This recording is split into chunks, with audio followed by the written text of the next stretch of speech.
ձեր կարծիքով բավարար ջանքեր գործադրվում է, որպեսզի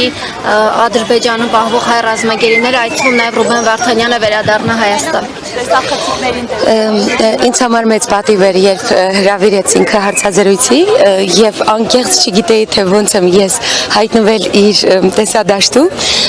բայց երբ հարցազրույցը սկսվեց եւ ինքը ինձ ասեց, ինչու երբ քո ծնողները ժամանակին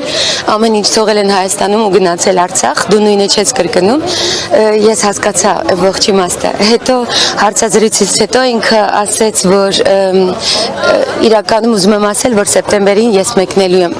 նայեք ինձ, խնդրում եմ, ես չեմ սիրում, որ զրուցակիցս ինձ չի նայում։ Չէ, ուղղակի մեր տեսահոլցի Արցախ մաքին է, պատմել եթե։ Չէ, գիտեմ, բայց ես որ աչք չի լինում, չգիտեմ ում պատմեմ։ Եվ հարցազրույցից հետո ինքը ասեց, ես ուզում եմ քեզ անկեղծ ասել, դեռ այդ լուրը գաղտնի է, որ ես մեկնելու եմ սեպտեմբերի 1-ին Արցախ, եւ որ ինձ համար այդ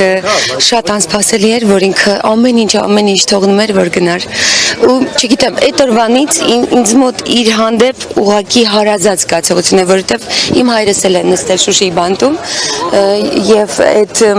չգիտեմ, պատմության նմանությունը շատ սարսափելի նման էր եւ ինքն էլ է Կարլենի որդի, ես է Կարլենի դուստր եմ, չգիտեմ, բայց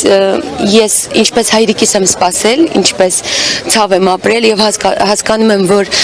մենք կարող է հեքիաթներ են պատմում, բայց իրականությունը շատ ավելի դառն է։ Ես այդքանը գիտակցում եմ եւ շատ հաճախ մտածում եմ, այ մենք հիմա հանգիստ պարկած ենք, ներկայացում ենք նայում կամ հարցազրույց ենք տալիս, իսկ այս պահին ինքը ինչ անում եւ ոչ միայն Ռուբեն Վարդանյանը, այդ բոլոր մեր հայերի եւ այո, չեմ կարծում, որ արվում են բոլոր հնարավոր քայլերը յետ բերելու համար։ Ասում եք իշխանությունների չեմ կարծում, որ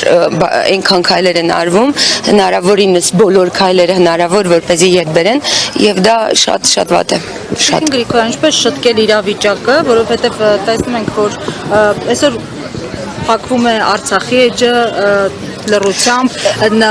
հայ գերիների մասին խոսույթը առհասարակ բացակայում է, եթե առաջ ասում են 1-2 ամիս սպասենք կբերենք, հիմա այդ խոսույթն էլ չկա, շարունակ խոսում է խաղաղության մասին, այս պայմաններում հավատում եք խաղաղությանը եւ ինչպես փոխել իրավիճակը։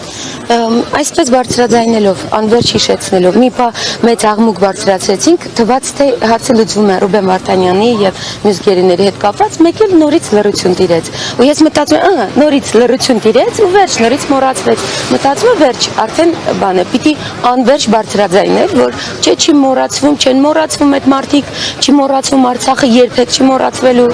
Այդպես դեռ այդպես եմ պատկերացնում, ես որպես թատրոնի մարդ այդ մասին եմ խոսում բեմից, ինչ իմ խոսելու լեզվի ձևով, էլի, իմ արվեստի միջոցով, այդպես։ Դեռ ինչքան։ Այսօր նաև Նիկոլ Փաշինյանը եւ իր կինը անդրադարձել են հայ առաքելական եկեղեցուն, ուղղակի